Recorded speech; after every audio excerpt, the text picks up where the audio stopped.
This is the Velocifire AL65, and it's the first time I'm testing a keyboard from the company. In fact, this is the first time I've heard about them. Apparently, they've been in the business since 2015, and I must say their AL65 is one of my favorite keyboards right now for typing. The experience feels light, speedy, and tactile. It's like they nailed the default typing experience, but at $99 or nearly 6,000 Philippine peso when roughly converted, it's facing steep competition. And when you pay that much money for a 65% keyboard, you have to have something that's going to separate you from the rest. And the only thing I'm seeing is that default typing experience.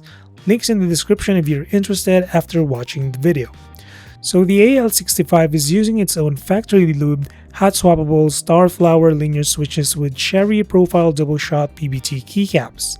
The best description I can give is that it's made for maximizing typing speed, but for those who want responsive feedback when you press the keys.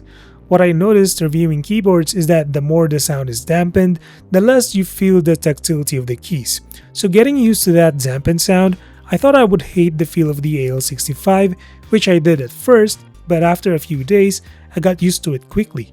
In fact, I realized that I got my best typing speed record using this keyboard on Monkey Type. I jumped from 100 to 110 words per minute at best.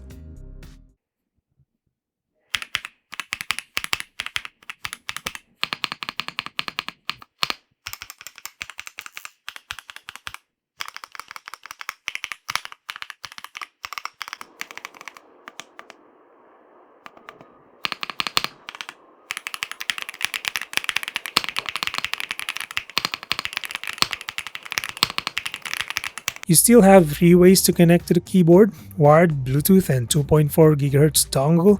The polling rate still reaches 1000 Hz in wired and dongle modes and 125 Hz in Bluetooth.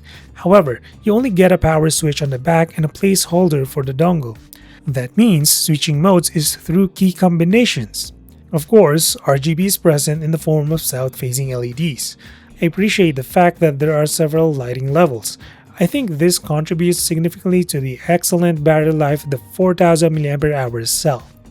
It takes me at least 5 days before I need to charge again with the lights below 50%, and in Bluetooth mode, it's definitely one of the longest lasting 65% keyboards I've tested. The keycaps are opaque, but there is one variation where there are south-facing labels which are only available in pink and black.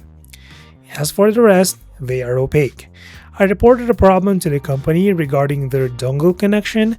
I kept having an intermittent connection with the dongle, which seemed to be a problem with this specific unit. They did say it's a rare problem and have reported the issue already. I'm still waiting for a fix as of making this video, but if this happens to you, their customer support will help you solve the problem immediately. The one we have here is the silver in color, but the majority of the keys are in shades of blue.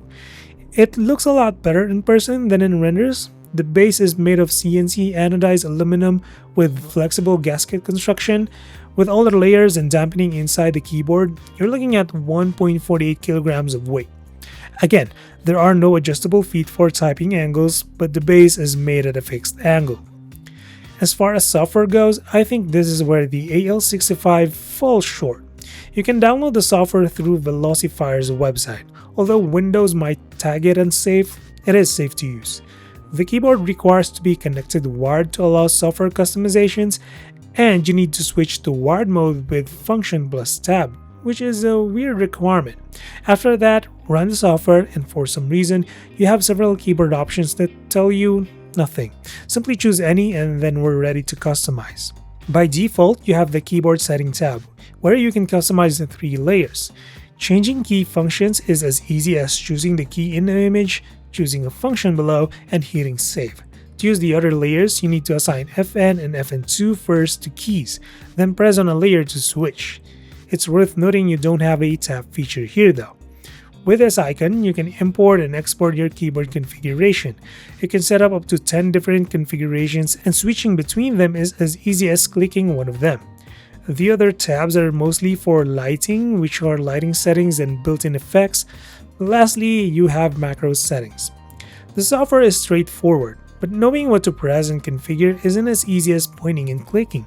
They don't have simple instructions for those who are just beginning to learn keyboard customization. It's kinda like figuring your way until something works. I've seen bad keyboard apps, and I must say that this is one of the worst I've encountered.